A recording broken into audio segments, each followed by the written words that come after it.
नमस्कार आपण का आज आम देखी जोटा कि आम जगाटा ये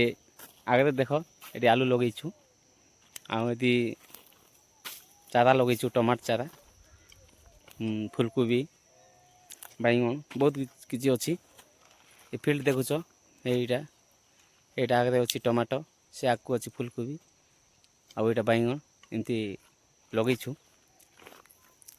जो टाइम खाଇବା टाइम कहबी आपको निश्चिंत भाव और कमेंट माध्यम जनावे तो निश्चिंत भाव आनीदेवी आप पाखे पहुँचवा समस्ते मिलमिश खाଇବା मजा लगुच भाई कहीं मजा लगुच जानच ए कामटा बापा करूला से मत खूब मजा लगुच कहीं बापा जिन मत बहुत मन पड़ू तो आग जोटा करूले से जिनटा पाई होनी बापा थिला बेले किसी शिखी काम आइयो बापा मत आगे कही किंतु बापा देह भल नहीं बापा मो सांगे आसुना बहुत दुख लगुच से मौका पाई पारिनी आ मिल भी नहीं ये जन्म दे बोधे तो ये लगी समस्ते रेडी हन समस्ते चाष बास करना खाएमा निज देह भी भल थी। नमस्कार।